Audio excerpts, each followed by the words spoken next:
जिनसे भी मैं मिलता हूँ उनको किसी न किसी फॉर्म ऑफ जॉइंट पेन है। अगर हम हमारी जनरेशन की बात करें तो उनको सर्वाइकल है, लोअर बैक पेन है। और क्या मैं इनको ये चाहते हैं कि एक टैबलेट बता दूं मैं इनको और जिससे ये ठीक हो जाए। मोस्ट ऑफ द जॉब्स जो हो गई हैं वो सिटिंग प्रोफाइल की हो गई हैं, तो हमारा मैक्सिमम टाइम आप लगा लीजिए 8 से 10 घंटे सिटिंग में ही जाता है। तो ऐसी कौन सी छोटी छोटी चीज़ें हैं जो हमारी जनरेशन अडेप्ट करके इन चीज़ों से बच सकती है? देखिए, सबसे बड़ी बीमारी ही चेयर है कि बैठना। अगर हम बैठे ना तो हमारी बीमारियां बहुत कम होंगी, मतलब ना के बराबर। आज की डेट में आप जिससे भी पूछो पतला दिखना चाहता है, उसके चाहे मसल्स हो या ना हो, वो कहेगा नहीं पतला ठीक है। तो डाइट को वो समझते हैं कि अगर मैंने कम खा लिया तो बहुत अच्छा कर लिया अपने शरीर के लिए। आप अपने क्लिनिक पे, अपने प्रैक्टिस में कौन सी मेडिसिन देते हैं अगर जॉइंट्स पेन के रोगी आते हैं, चाहे वो सर्वाइकल का रोगी हो, चाहे वो शाइटिका का रोगी हो? तो हमने एक कॉम्बिनेशन तैयार किया है बॉडी वॉक कैप्सूल्स का। इवन उसमें ऑस्टियोआर्थराइटिस, रूमेटॉइड आर्थराइटिस, सबका कॉम्बिनेशन है। और ये हम पिछले 40 सालों से लोगों को दे रहे हैं।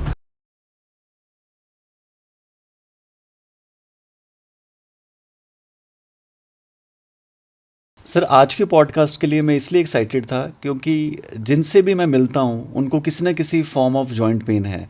अगर हम हमारी जनरेशन की बात करें तो उनको सर्वाइकल है, लोअर बैक पेन है, और अगर हम थोड़े ओल्डर एज लोगों की बात करें तो उनको जॉइंट्स पेन में नी पेन बहुत ज़्यादा होती है। तो ऐसी क्या गलती कर रही है आज की जनरेशन? एक तो मैं आपको ये बात बहुत, मेरे को एक ऐसा लग रहा है कि मैं भी बहुत ज़्यादा एक्साइटेड हूँ, कारण कि जॉइंट्स पेन की जो प्रॉब्लम है आज की डेट में, मैं जिससे भी मिलता हूँ ना, घर से बाहर निकलता हूँ जी, तो सबसे पहले कोई ना कोई मुझे ये मिलता है कि मेरे घुटने में प्रॉब्लम है, मेरी कमर में प्रॉब्लम है, ये मेरे से चला नहीं जाता, मेरी नेक में प्रॉब्लम है, कोई सोल्यूशन बताओ। या कहेंगे बॉडी पेन है, तो बॉडी पेन का भी इसी के साथ रिलेशन है। तो मैं फिर चुप, मतलब ऐसे लगता है कि मैं क्या करूँ, क्या कहूँ इनको, मैं कैसे इनका मैं निवारण करूँ, क्योंकि ये लाइफस्टाइल से रिलेटेड है। और क्या मैं इनको ये चाहते हैं कि एक टैबलेट बता दूं मैं इनको और जिससे ये ठीक हो जाए। तो बहुत सारी दिक्कतें हैं इसमें। आज की डेट में हमारा जो लाइफस्टाइल है वो एक ऐसा एक बहुत बड़ा कारण है इन रोगों के लिए, ये पेन्स के लिए, या हमारे जितना भी पूरा स्केलेटल सिस्टम है जो हमारा, उसके मतलब बहुत ज़्यादा उत्तरदायी तब है हमारे ऊपर कि हम इसको ठीक करें। और उत्तरदायी क्या है कि हमारा लाइफस्टाइल। उत्तरदायित्व को हम कैसे निभाएंगे अपना लाइफस्टाइल ठीक करके। तो ये मतलब एक अपने आप में बहुत बड़ा क्वेश्चन मेरे लिए है कि मैं ये कैसे लोगों का निवारण कर पाऊँ, मैं कैसे उनको इन शॉर्ट ये कर पाऊँ कि वो ठीक हो जाएं। लेकिन इसके लिए पॉडकास्ट, इसीलिए मैं कह रहा हूँ कि मैं बड़ा एक्साइटेड हूँ ताकि मैं खुलकर बात कर सकूँ और वो लोग सुने, क्योंकि उनका सुनना ये आधा घंटा या 40 मिनट उनकी ज़िंदगी को बदल सकता है, उनकी दर्दों को दूर कर सकता है, उनके शरीर की जितनी भी तकलीफ़ें, मैक्सिमम तकलीफ़ें स्केलेटल सिस्टम से, तो वो उनकी दूर हो सकती हैं अगर ये सुने तो। हम शुरू करते हैं हमारी जनरेशन के लोगों से, क्योंकि पोस्ट कोविड एरा में सबकी जॉब्स पीसी वाली हो गई हैं, सब सिस्टम पे बैठे हुए हैं, चाहे वो आईटी वाला हो, चाहे किसी भी सेक्टर का हो। मोस्ट ऑफ द जॉब्स जो हो गई हैं वो सिटिंग प्रोफाइल की हो गई हैं, तो हमारा मैक्सिमम टाइम आप लगा लीजिए 8 से 10 घंटे सिटिंग में ही जाता है। तो ऐसी कौन सी छोटी छोटी चीज़ें हैं जो हमारी जनरेशन अडेप्ट करके इन चीज़ों से बच सकती है? देखिए, सबसे बड़ी बीमारी ही चेयर है कि बैठना। अगर हम बैठे ना तो हमारी बीमारियां बहुत कम होंगी, मतलब ना के बराबर, जिनका हम इलाज अपनी किचन में भी कर सकते हैं। तो जब बैठते हैं हम एक ही पोस्चर में और लंबा बैठते हैं, हमारा उठने को भी दिल नहीं करता। मन है ना, मन कहता नहीं यार बैठे रहो, और दिमाग कहता है चलो या हिलो या अपनी मूवमेंट करो, लेकिन वो हम करते नहीं है, क्योंकि आराम किस में मिलता है, बैठने में। तो बैठे भी रहते हैं, काम भी करते रहते हैं, और इस काम के पीछे जो नुकसान हो रहा है, जो नहीं होना चाहिए, वो काम से भी ऊपर है कि जो हम काम कर रहे हैं वो किसके लिए कर रहे हैं, पैसे कमाने के लिए। और पैसे किसके लिए कमा रहे हैं, सेहत के लिए। अच्छा, सेहत का नुकसान जो बैठने से हो रहा है उसके बारे में किसी को विचार नहीं है कि हम कैसे उसको, कैसे इतना बड़ा अनजाने में ना चाहते हुए भी कितना बड़ा नुकसान कर रहे हैं। और वो इसलिए कर रहे हैं क्योंकि हमें नॉलेज नहीं है अपने शरीर को कैसे तंदुरुस्त रखना है, कैसे आगे जाके दर्दें शुरू हो जाएंगी, कैसे जाके जितनी भी हड्डियों से रिलेटेड प्रॉब्लम्स शुरू हो जाएंगी, जिसका क्योंकि जब हम लगातार बैठते हैं और लगातार जब बॉडी एक पोस्चर अडॉप्ट कर लेती है तो उसका निवारण बाद में करना बहुत मुश्किल होता है, वो पैसे से नहीं होता। तो ये बहुत बड़ी एक समस्या है। तो ऐसी कौन सी टिप्स देना चाहेंगे आप हमारे जनरेशन को कि वो उसको अपना के इन चीज़ों से बच सके? अगर जॉइंट्स पेन से अगर किसी को सर्वाइकल की प्रॉब्लम हो रही है बार बार पीसी पे काम करने से, या लोअर बैक की प्रॉब्लम है, तो कैसे वो उससे बच सकता है? देखिए, दो चीज़ें हम कर सकते हैं। ये तो बार बार उठ सकते हैं हम किसी भी बहाने से, पानी पीने, हम पानी वहाँ ना रखें अपना, हम पानी वहाँ जाके पिएं, या हम कोई ना कोई बहाना ढूंढें कि थोड़ी देर हम अंगड़ाई ले लें उठ करके, थोड़ा हम टहल लें, थोड़ा किसी से 2 मिनट बातचीत करके फ्रेश हो जाएं उठकर, लेकिन बैठ करके नहीं।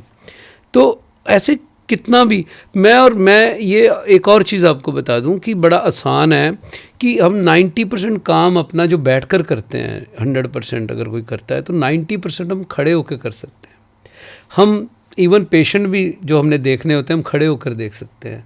हमें कुर्सी की ज़रूरत नहीं है, लिखने के लिए भी वहाँ बैठने की ज़रूरत नहीं है। पीसी पे काम कर रहे हैं तो एक स्टैंड बना करके उसके ऊपर पीसी रखा जा सकता है, ठीक है। कभी हम बैठ गए, कभी हम वहाँ उस स्टैंड पे रख दिया और खड़े होकर काम कर लिया। ऐसे जितने भी काम हैं 90% काम हम खड़े होकर कर सकते हैं। और बैठना भी ज़रूरी है, बीच बीच में हम बैठ भी सकते हैं। तो ऐसा हम कर सकते हैं, ये चाहत हमें रखनी पड़ेगी, ऐसा हमें इच्छा शक्ति रखनी पड़ेगी इसके लिए। मतलब आप कह रहे हैं कि हमें एक पोस्चर में लगातार नहीं बैठना, या लगातार खड़े नहीं होना, या लगातार उस पोस्चर में नहीं रहना, हमें अपना पोस्चर चेंज करते रहना चाहिए। बिल्कुल, हमें एंजॉय करना चाहिए काम को। हम ये ना सोचे कि अब हम क्या होता है घर में ही बैठकर एक धारणा बना लेते हैं कि हम जाएंगे अब ऑफिस में बैठेंगे जाके, मतलब घर में ही, मतलब हमने शुरू माइंड सेट कर लिया अब जाके बैठना है।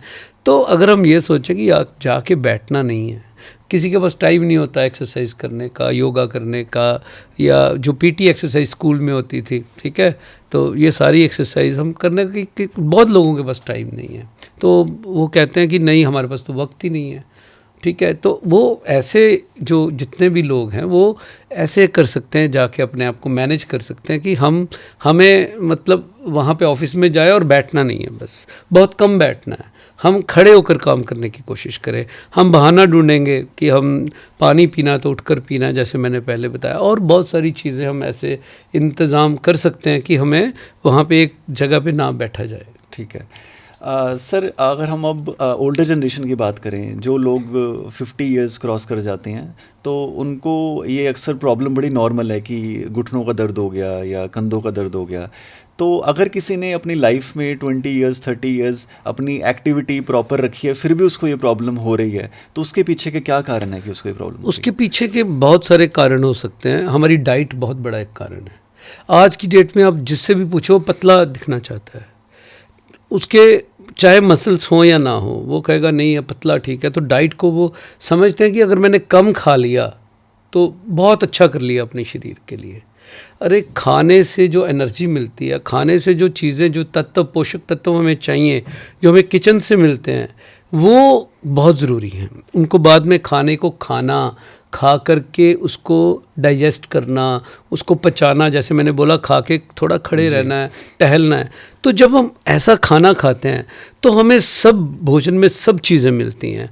भोजन से हमें रस, रक्त, मांस, मज्जा, अस्थियाँ, शुक्र, सब चीज़ों का निर्माण होता है। और जब हम भोजन नहीं करते तो इन चीज़ों का निर्माण, आज क्या करते हैं, आज भोजन नहीं किया, भोजन के लिए चीज़ों की क्षतिपूर्ति के लिए क्या करेंगे, विटामिन्स खाएंगे या सप्लीमेंट्स लेंगे कि नहीं हम भोजन नहीं ले रहे उससे मोटे हो जाएंगे, ये सप्लीमेंट्स ले लो। तो बॉडी क्या करती है, बॉडी आपके जो शरीर में, आप अगर मतलब आप एक चीज़ पे यकीन कीजिए कि सूखी रोटी खा करके नमक वाली, उससे भी सब तत्व शरीर में बनते हैं अगर हमारी बॉडी हेल्दी है तो, ठीक है। हम हवा, बहुत सारे ऋषि मुनि हवा पानी से भी अपने आप उसमें से पोषक तत्व ले लेते हैं। तो अगर हमारा शरीर किचन की डाइट से, हमारी रसोई घर से सब पोषक तत्व ले लेता है, निकाल लेता है या क्रिएट कर देता है, नहीं भी है ना उसमें क्रिएट कर देगा वो, अन्न में भगवान होता है, अन्न में जो शक्ति होती है उसमें से सब चीज़ें बॉडी निकालती है, अगर उसमें नहीं है तो क्रिएट कर लेती है। लेकिन हम क्या करते हैं, हमने मोटे हो जाएंगे, हम क्या करते हैं कि हमने क्या लेना, विटामिन्स, उसकी टैबलेट्स लेनी है, ये लेना वो लेना, पाउडर्स लेने हैं, तो उससे आपकी जो शरीर है आपका, वो भोजन से जो लेता है उसको भूल जाता है, क्योंकि हम आदत डाल लेते हैं बाहर से लेने की चीज़ें, वो इतनी फ़ायदेमंद नहीं होती, फिर आपके भोजन से जो शरीर ने लेना है वो नहीं ले पाता। सर ये सब चीज़ें जानने के बावजूद भी हमारी साइकोलॉजी ऐसी है कि अगर हम डॉक्टर के पास जाते हैं, अगर उसने मेडिसिन हमें जब तक नहीं दी, हमें तब तक सेटिस्फेक्शन नहीं मिलती, अगर हमने जब तक मेडिसिन खाई नहीं, या उसने हमें फिजियोथेरेपी के लिए नहीं बोला जब तक, और हम वहाँ पे सेशंस करने स्टार्ट नहीं करते, हमें सेटिस्फेक्शन नहीं मिलती। आज तो ये फिजियोथेरेपी ज़रूरी है या घर में हम खुद एक्सरसाइज थेरेपी भी कर सकते हैं? आज ये बहुत बड़ा हो गया है। वो कहते हैं, कोई भी पूछे ना, यार फिजियो करवा लो। अरे फिजियो एक पार्ट है, फिजियो एक मतलब मैं उसको 12% बोल सकता हूँ ट्रीटमेंट का, ठीक है। तो फिजियो करवाना बुरा नहीं है, आप किसी अच्छे फिजियोथेरेपिस्ट से फिजियो करवाओ, लेकिन जो आपकी शरीर की विकृतियां हैं, जो आपके खून की विकृतियां, जो आपकी वायु की विकृतियां हैं, वो कैसे दूर करोगे आप भोजन वैसे ही खाओगे, आपको अब नॉलेज नहीं है, अब जो वहाँ पे रोग बैठ गया जाके उसको कैसे दूर करोगे? आप फ्लेक्सिबिलिटी क्रिएट कर सकते हो थोड़ी देर के लिए जी, एक्सरसाइज कर सकते हो, थोड़ी देर का आराम मिल सकता है। स्टार्टिंग स्टेज में फिजियो से भी ठीक हो सकते हैं अगर हम थोड़ा एक्सरसाइज कर लें और एक्यूट स्टेज में, लेकिन उस खान पान सही करना पड़ेगा उसके लिए। वो भी अगर एक्यूट स्टेज है थोड़ी, तो उसको हम ठीक किया जा सकता है, लेकिन ज़्यादा है तो मेडिसिन की बहुत ज़्यादा आवश्यकता है। एक ट्रेंड बन गया है, बस फिजियो करवा लो, मतलब आप समय भी दे रहे हो, वहाँ पैसा भी दे रहे हो, लेकिन अगर आपको एक प्रॉपर नॉलेज मिल जाए तो आपको फिर भटकने की ज़रूरत नहीं है, निराश होने की ज़रूरत नहीं है। ऐसे मतलब एक चिकित्सक का सहायता लेना, आयुर्वेद की नॉलेज लेना, ये बहुत ज़रूरी है। सर मेडिसिन के बारे में आप बताएंगे कि आप अपने क्लिनिक पे, अपनी प्रैक्टिस में कौन सी मेडिसिन देते हैं अगर जॉइंट्स पेन के रोगी आते हैं, चाहे वो सर्वाइकल का रोगी हो, चाहे वो शाइटिका का रोगी हो? हम बहुत सिंपल करने की कोशिश करते हैं चिकित्सा को जी, और कॉम्प्लिकेटेड चीज़ों से मुझे नफ़रत है कि कॉम्प्लिकेट नहीं करना किसी चीज़ को, कि ऐसे उलझाना नहीं है किसी, पेशेंट ऑलरेडी पजल्ड होता है, वो पजल्ड होता है। तो हमने एक कॉम्बिनेशन तैयार किया है बॉडी वॉक कैप्सूल्स का, इवन उसमें ऑस्टियोआर्थराइटिस, रूमेटॉइड आर्थराइटिस, सबका कॉम्बिनेशन है, और वायु का वो शमन करने के लिए बहुत अच्छी चीज़ है। उसमें ऐसा चिकित्सा का विधान है, ऐसी जड़ी बूटियों का विधान, ऐसे द्रव्यों का विधान है, उसमें कुछ क्लासिकल मेडिसिन्स हैं जो ग्रंथों में हैं, शास्त्रों में हैं, हर्ब्स का कॉम्बिनेशन है, और ये हम पिछले 40 सालों से लोगों को दे रहे हैं। मतलब जो मेरी होश में 25 साल की मेरी प्रैक्टिस है, और उससे पहले मैंने देखा, बचपन में अपने पिताजी को मैं देखता रहा हूँ ये देते हुए, और मैंने नहीं देखा कोई पेशेंट अगर कोई समर्पण भाव से आया हमारे पास कि ये मैं जाऊंगा विश्वास के साथ, मैं पूरी बात मानूंगा डॉक्टर साहब की, वैद्य जी की पूरी बात मानूंगा और मैं ठीक हो जाऊंगा, अगर इस विश्वास से आया है। और क्योंकि स्टेप्स होते हैं, हम सब कुछ पहले नहीं दे सकते, एक ही पेशेंट को एक ही बार नहीं सब दे सकते, तो ये समर्पण करना पड़ता है। और जब जो पेशेंट समर्पण करते हैं ना, हमारा भी दिल करता है यार अब ये जल्दी से जल्दी ठीक हो जाए। और पेशेंट मैंने नहीं देखा जो समर्पण भाव से आया, उसने सारी बातें मानी, आहार से लेकर विहार और विहार से लेकर चिकित्सा तक जो उसने माना अगर किया तो वो 100% ठीक हुआ। मैंने देखा ही नहीं आज तक। मैं अपनी बात बताता हूँ आपको, मैं बैडमिंटन में मेरा ये लिगामेंट पूरी तरह से डैमेज हो गया मेरा राइट घुटने का, और अभी भी जिन दोस्तों, वो भी सुन रहे होंगे, अभी भी जिनके सामने हुआ वो गवाह हैं कि मैंने ऑपरेशन नहीं करवाया। क्योंकि देखो अगर मैं झूठ बोलूँगा मेरी बेइज्जती बहुत करेंगे यार, पॉडकास्ट में तो बड़ी बड़ी डींगे मार रहे थे, लेकिन तुमने तो वो डॉक्टर से की दवाई ली थी एलोपैथिक, तो कुछ नहीं किया, सिर्फ बॉडी वॉक कैप्सूल्स और बॉडी वॉक ऑयल उसका इस्तेमाल किया। हम प्योर तिल के तेल में जो 4 तरह के तेल बना करके अलग अलग, जैसे पीड़ा शामक तेल, महाविषगर्भ तेल, महानारायण तेल, और लहसुन का प्रोसेस करते हैं एक तेल में, वो तेल जायफल लहसुन का, चारों तेल मिला करके जब वो बनाते हैं और पेशेंट को बोलते हैं अब भैया जहाँ भी तेरे पेन है, अगर बड़ा जॉइंट है तो आधा घंटा ऐसे मलते रहो उसको और डालते रहो। जैसे हवन में सामग्री की आहुति डालते हैं, ऐसे ही उसको मालिश करना है, तेल डालते रहना है। बड़े जॉइंट्स पे आधा घंटा, छोटे पे 10 मिनट, उससे छोटे पे 5 मिनट, जहाँ भी पेन है। और ये जो स्पाइन है, हमारी स्पाइन पे मालिश कर सकते हैं, गर्दन पे मालिश कर सकते हैं हम, ठीक है, टेल बोन पे मालिश कर सकते हैं। इस तरीके से हम सभी जॉइंट्स पे मालिश कर सकते हैं। केवल तेल ही प्रारंभिक अवस्था के जितने भी पेन वाले पॉइंट्स हैं या जॉइंट्स पेन हल्की है, केवल तेल ही उसको ठीक कर देता है, और थोड़ा खान पान हम ठीक कर ले, बस। ठीक है।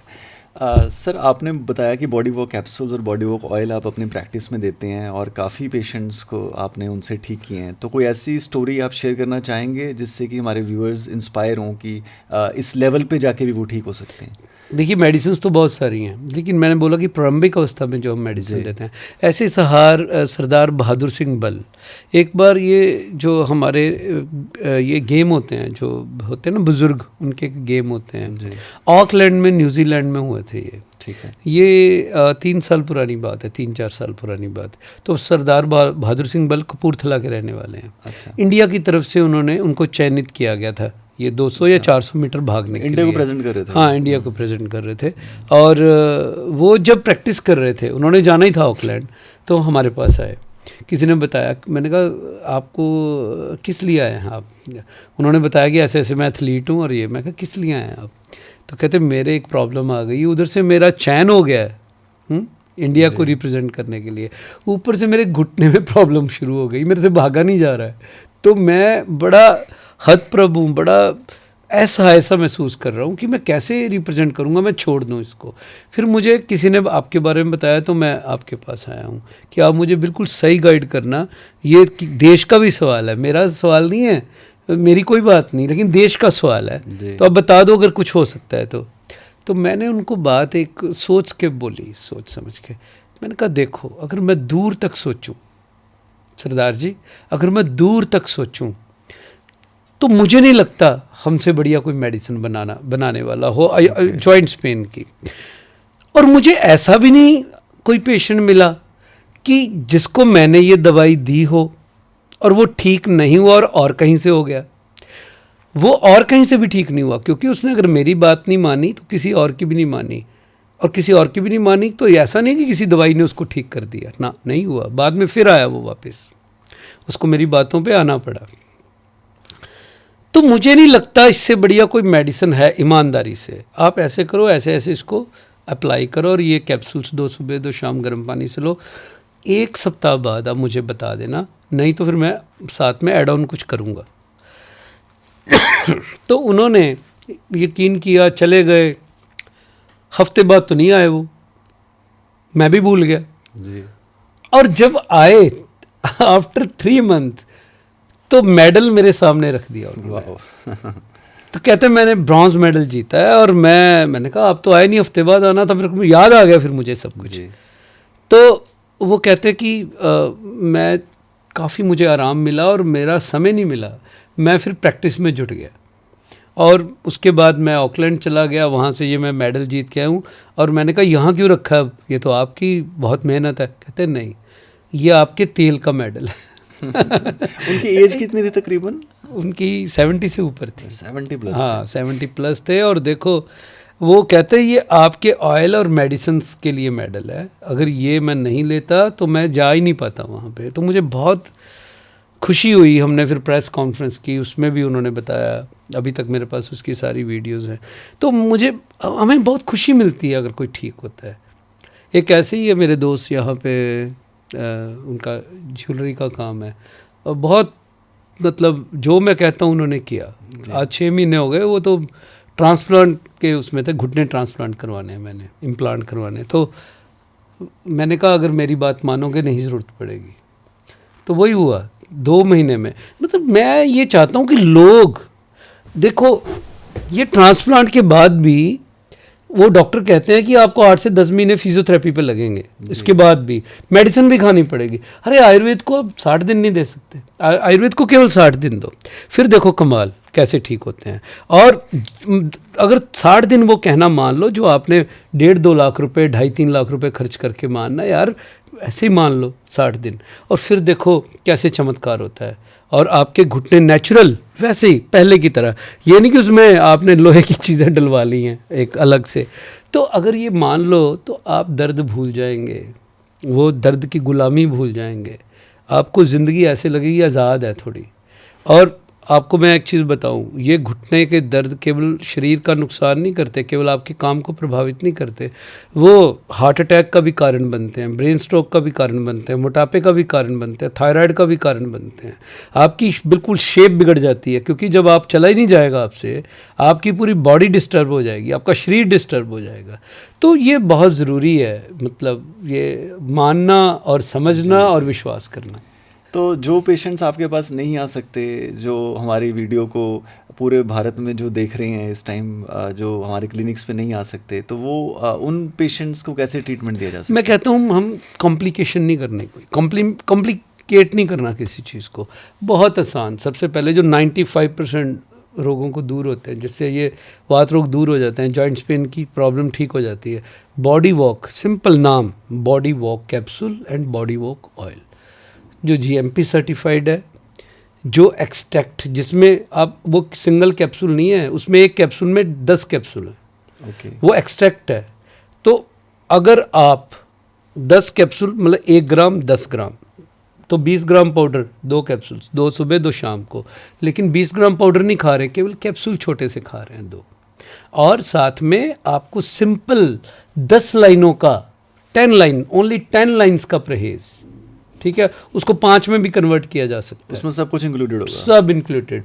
और ऑयल की मसाज, बड़े जॉइंट्स पे 30 मिनट, छोटे पे 10 मिनट, और उससे छोटे पे 5 मिनट। तेल को अंदर भेजना है आसानी से, आराम से। अगर आप ये कर लेते हैं 3 स्टेप्स, मतलब 5 से 10 लाइनों का परहेज, ऑयल की मसाज और जो दवाई खानी है, ठीक है, अगर आप ऐसा कर लेते हैं तो मुझे लगता है आप दर्द की गुलामी से छुटकारा पा लेंगे। मतलब आपके गाइडेंस के अंडर हमारे पेशेंट्स खुद डॉक्टर बन सकते हैं और बिल्कुल अपना इलाज कर सकते हैं। अरे इतने डॉक्टर है ही नहीं इतने डॉक्टर नहीं है जितनी पब्लिक है, तो आपको अपने डॉक्टर बनना चाहिए जी। और डॉक्टर बनना, आयुर्वेद किसी कोर्स का, किसी डिग्री का मोहताज नहीं है। आज आप में सिंपल, अगर कोई पेशेंट मेरे पास आए, 2-3 किताबें सिंपल, जो हमारे आयुर्वेद का रस सार है, जो अगर वही पढ़ लेना, हम डॉक्टर बन सकते हैं, वैद्य बन सकते हैं। लेकिन पढ़ना बहुत ज़रूरी है। ऐसे यूट्यूबर डॉक्टर नहीं बनना कि ऐसे ही बिना ज्ञान के कुछ भी बोल दिया। आज की डेट में बहुत कुछ सुनता हूँ। आज की एक चीज़ और मैं बताऊँ, मुझे याद आ गया, बहुत इंपॉर्टेंट है अंकुश जी। आपके पास वो प्रश्न नहीं है, लेकिन वो प्रश्न मैं बता रहा हूँ जी। वो प्रश्न ये है कि आज बोला जाता है सैलड खा लो, कच्ची सब्जियाँ खाओ।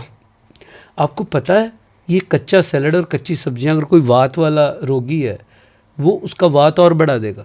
वो तो हेल्दी समझ के खा रहा है कि वो हेल्दी समझ के खा रहा है, क्योंकि आयुर्वेद की नॉलेज नहीं है। जितने भी वात वाले रोगी हैं, जिनको वात, जिनका कुपित है, उनको सब्जी पका के लेनी है, सैलड को भी स्टीम करके लेना है। क्या करना है, कढ़ाई में डाल लो, 1 चम्मच तेल का डालो, ठीक है, और तेल का डालो, ढक्कन बंद करो, उसमें हल्दी और नमक डाल दो, ज़ीरा डाल लो, अजवाइन डाल लो, कुछ डाल लो, खा लो उसको बाद में पका करके। 10 मिनट उसके ढक्कन रखो, उसको ले लो, सैलड हो या सब्जी हो। दूसरी बात, एक और चीज़ बहुत ज़रूरी है कि आप बोलते हैं, बहुत सारे जो चिकित्सक, जो ये जो आज यूट्यूब पे मैंने देखता हूँ कि वो, फिर हमारे पास तो प्रश्न आते हैं ना कि हम क्या करें, कहाँ, किसकी माने, किसकी ना माने। तेल के बारे में, घी के बारे में, अब जिसका वात प्रकुपित है, तेल और घी उसके लिए अमृत है, लेकिन कैसे खाना है ये नहीं पता, ठीक है। अब वो कहते हैं कि तेल मना कर दो, इस तेल को बंद कर दो। अब जिसका वात कुपित है, एक और मिथ, वो कहते हैं कि गर्म चीज़ें बीपी को बढ़ा देंगी। अरे गर्म चीज़ें तो बीपी को ठीक करती हैं, अगर वात खराब है तो। वात अगर खराब है तो गर्म चीज़ें वात को ठीक करती हैं। तो कितनी सारी चीज़ें हैं, वो अभी इतना समय भी नहीं है कि इसके ऊपर चर्चा हो सके, लेकिन मैं कह रहा हूँ मिथ बहुत ज़्यादा है। और वो जो आधा ज्ञान, अधूरा ज्ञान है ना, वो हमारा सत्यानाश कर रहा है, रोगी को नुकसान कर रहा है। अच्छा, जो ज्ञान अधूरा है वो समझो कभी कभी सुनने को मिल रहा है, वो वायरल वो ज़्यादा होता है। मतलब वो अब कहते हैं कि यार ये बड़ी अच्छी, कभी सुना नहीं है और ये बताया है, अब इसको थोड़ा आगे भेज दो, फॉरवर्ड कर दो, लेकिन वो कितना नुकसान कर सकता है ये पता क्रेडिबिलिटी का नहीं पता हमें। देखिए सीधी सी बात है अंकुश जी, शास्त्र सम्मत सब कुछ होना चाहिए। शास्त्र सम्मत आपके विचार होने चाहिए, शास्त्र सम्मत आपका व्यवहार होना चाहिए, शास्त्र सम्मत आपकी मर्यादाएं होनी चाहिए, शास्त्र सम्मत आपकी दवाई होनी चाहिए, शास्त्र सम्मत आपकी दिनचर्या होनी चाहिए। शास्त्र जो कहता है वो करना चाहिए। जो काम शास्त्र और शस्त्र कर सकता है वो कोई नहीं कर सकता। बिगड़ा हुआ इंसान शस्त्र के बगैर सीधा नहीं होता, बातों से कोई असर नहीं होता उसको। ऐसे ही शास्त्र के जो कथन है वो ज़िंदगी के लिए बहुत ज़रूरी है। अगर हम वो नहीं मानते तो वो हम अधूरे हैं। ज्ञान अधूरा है। ज्ञान तो शास्त्र में ही है। क्यों? क्योंकि वहाँ ज़िंदगियाँ लगी हुई हैं, और एक की नहीं लगी हुई, 150, 200 साल के ऋषियों ने बार बार सिद्ध करके अपनी ज़िंदगियाँ लगाई हुई हैं वहाँ। वो आज तक गलत नहीं हुई। कितनी दवाइयाँ आज की डेट में, मुझे एक MBBS डॉक्टर मिला, वो कहता जब मैंने 40 साल पहले MBBS की थी, आज सारी दवाइयाँ बैन हो गई हैं। वो बदलता रहता है। यूरिक एसिड के लिए एक समय आज से 10 साल पहले बोला जाता है दूध बहुत खतरनाक है। आज वो वही कह रहे हैं लोग कि दूध तो ठीक है इसके लिए, क्योंकि हम आयुर्वेद पहले ही कहता है दूध पित्त शामक होता है। उनकी स्टडीज चेंज हो सकती हैं, हमारा शास्त्र जो एक बार वो स्टडीज सब चेंज हो रही हैं। वो अपने ही चीज़ों को बदल बदल के रिसर्च कर करके चेंज कर रहे हैं। लेकिन मैं कहता हूँ आयुर्वेद में तो किसी को रिसर्च करने की भी ज़रूरत नहीं है। आयुर्वेद शास्त्र सम्मत चीज़ें हमेशा सिद्ध हैं, ठीक है। हाँ, लेकिन एक एक रोग के बहुत सारे फॉर्मुलेशंस होते हैं। वो एक जो पीढ़ी दर पीढ़ी जो चिकित्सा करता आ रहा है ना, उसने वो सारे फॉर्मुलेशंस आजमाए हुए होते हैं, उसने निचोड़ निकाला होता है क्या अच्छा है। एक नया डॉक्टर क्या करेगा, अगर किसी फॉर्मुलेशन में, किसी रोग की फॉर्मुलेशन में बहुत सारे ग्रंथों में अलग अलग फॉर्मुलेशन है, वो एक्सपेरिमेंट करेगा पेशेंट के ऊपर, ये दे के देख लूँ, ये दे के देख लूँ, ये दे के देख लूँ। अरे जो जिन्होंने सालों लगे, अब हमारे 4 पीढ़ियां लग गई आयुर्वेद में, हमारे लिए तो ये चीज़ें अब नहीं हैं। हमारे लिए तो ये सब प्रूफ किया हुआ है, आजमाया हुआ है, जांचा परखा हुआ है। हमें बार बार एक्सपेरिमेंट करने की ज़रूरत नहीं है। हम नए नहीं हैं आयुर्वेद में। तो मैं कहता हूँ जब हमने सालों लगा दिए और एक चीज़ सिद्ध हमारे पास है, तो क्या ज़रूरत है भटकने की, क्या ज़रूरत है दर्द सहने की, क्या ज़रूरत है धक्के खाने की, क्या ज़रूरत है अपने पैसे वेस्ट करने की, क्या ज़रूरत है अपना शरीर का नुकसान करने की। कोई ज़रूरत नहीं है। जब सब चीज़ें हमने आजमाई हुई हैं, हम 4 पीढ़ियों से आजमाया हुआ है चीज़ें, हमने कोई नया तब करें जब उसका रिजल्ट ना हो। जब 4 पीढ़ियों से हमारे पूर्वज और अब हम और आगे बच्चे जब वही चीज़ें दे दे के लोगों को ठीक कर रहे हैं, कोई नई चीज़ को करने की ज़रूरत नहीं है, तो क्या ज़रूरत है धक्के खाने की। वही सर, लोग शास्त्रों को नहीं फॉलो कर सकते, पर लोग आपको फॉलो कर सकते हैं क्योंकि आप शास्त्रों को फॉलो करते हैं। बिल्कुल, हमने सारी चीज़ें जो है उसका पहले से निचोड़ जो हमारे पास है, जैसे एक गुरु, उसने सारे शास्त्र पढ़े होते, कथावाचक, उसने वो सारा ज्ञान, अगर भागवत सुन रहे हैं तो उसने सारी भागवत पढ़ी है, ठीक है, और उसने पढ़ करके चाहे 10 दिन में पढ़ी है, लेकिन वो कथा में 15 मिनट में उसका सार बता देगा आपको। तो आपका टाइम बचा। बिल्कुल। तो आपको अगर अपना समय बचाना है तो हमारे पीछे थोड़ा सा लग जाइए और फिर देखिए कमाल। जी सर, ऑटम सीज़न चल रहा है, इसके बाद सर्दियाँ आने वाली हैं, तो लोगों को सर्दियों में ज़्यादा ही जॉइंट्स पेन हो जाता है, क्योंकि आपने जैसे बताया वात रोग है और वात बढ़ जाती है सर्दियों में। तो क्या प्रिकॉशंस ले सकते हैं, या जिनको प्रॉब्लम ये होती है हर सर्दियों में, वो ऐसी कौन सी डाइट या ऐसी कौन सी हर्ब्स ले सकते हैं, या ऐसी कौन सी मेडिसिन ले सकते हैं? देखिए अंकुश जी, हमारे पूर्वज सर्दियों में क्या खाते थे, आपकी मदर को तो पूरा पता होगा, अब शायद आपको कम हो। क्या करते थे, अलसी कहते थे ज़रूर बनाओ जी, चास्कू, अलसी, पंजीरी कहते थे ना। और किस में कर बनाते थे, तिल के तेल में, ज़्यादातर तिल के तेल में बनाई जाती थी। और कहते थे घी खाना है तो सर्दियों में खाओ। जी जी सुना है इधर। मालिश करनी है तो सर्दियों में करो है, तो सब चीज़ें वही याद आ रही है। मतलब मैं यार अपने पूर्वज इतने सियाने थे, मैं कई बार देखता हूँ यार वो ये चीज़ें तो मेरे पूर्वजों ने तो आयुर्वेद पढ़ा, हमारे पूर्वज जो थे उन्होंने आयुर्वेद पढ़ा। अच्छा, ये बातें तो मैं दूसरों से भी सुनता था जब मैं छोटा था। मतलब अगर मैं अपने चाचा के घर जाता था उनसे भी सुनता था, अगर मैं मेरे पिताजी के दोस्त के घर जाता था उनसे भी सुनता था। तो क्या होता था, जब हम जाते थे हमें वो जो पंजीरी देते थे खाने के लिए, मुझे याद है जब मैं यमुनानगर में अपने पढ़ने गया था जी के पास, तो उन्होंने कहा कि ये तुम्हारे लिए है, ये घी का डिब्बा ख़त्म करना है तुमने, सर्दियां हैं अब इसको ख़त्म करना है। तो कितने वो सियाने थे और उनकी उम्रें कितनी लंबी, वो बहुत लंबा जीवन जी के गए। तो वो क्योंकि आयुर्वेद शास्त्र बोलता है कि तेल घी ये वात को दूर करता है, वात का शमन करता है। लेकिन आज क्या मिथ है कि घी से तो कोलेस्ट्रॉल आ जाएगा जी, घी से तो हार्ट अटैक आ जाएगा। अरे आप इसकी नॉलेज लीजिए, हार्ट अटैक तो जो घी नहीं खा रहे उनको भी आ रहा है, उनके फ्लेक्सिबिलिटी नहीं है कहीं भी। इवन उनकी जो हार्ट की वॉल्स हैं, अब ब्रेन की जितनी भी शिराएं हैं वो सारी खुश्की है, उसमें फ्लेक्सिबिलिटी नहीं है, जल्दी स्ट्रोक आता है। लेकिन अगर आपने घी खा के पचा लिया वो तो अमृत है आपके लिए। लेकिन खाना कितना है ये एक क्वेश्चन है कि आपने खा के बैठना है कि वो चलते फिरते सारे काम करने हैं जैसे पहले ये तो सर डाइट की बात हो गई। अगर किसी को पता है कि उसको हर सर्दियों में ये प्रॉब्लम आती है, तो आपने जो मेडिसिन बताई बॉडी वो कैप्सूल, उसको एज ए सप्लीमेंट ले सकता है वो? बिल्कुल, उसमें वातशमक चीज़ें हैं, उसका कोई नुकसान नहीं है, क्योंकि उसमें ऐसी हर्ब्स हैं जो उसमें एक नेचुरल कैल्शियम भी है, ऐसी हर्ब्स हैं वो एक पोषण है, एक पोषक तत्व है उसमें। मतलब मैं अगर कहूँ जॉइंट्स पेन की डाइट है वो, जॉइंट्स पेन की डोज डाइट खुराक ये है वो मेडिसिन नहीं है। वो अगर हम अच्छी डाइट लेने से जब हमारे शरीर की विकृतियां दूर होती हैं, ऐसे ही घुटने की डाइट लेने से, हड्डियों की डाइट लेने से, जॉइंट्स पेन की डाइट लेने से हमारी जॉइंट्स पेन की विकृतियां दूर होती हैं। तो मैंने आपको बता दिया, ये एज ए सप्लीमेंट भी ले सकते हैं, दोनों जाने ले सकते हैं, मेल भी ले सकते हैं, फीमेल मेल भी और फीमेल भी। इवन बच्चों को भी उसकी थोड़ी आधी मात्रा हम किसी भी चीज़ में डाल के, शहद में डाल के दे सकते हैं अगर बच्चों को कोई प्रॉब्लम है हड्डियों से रिलेटेड। तो ऐसी मैंने यहाँ बता दिया कि जो मिथ हैं उनको दूर करना चाहिए और जो डाइट है वो लेना चाहिए, आयुर्वेद को खुराक समझ के लेना चाहिए।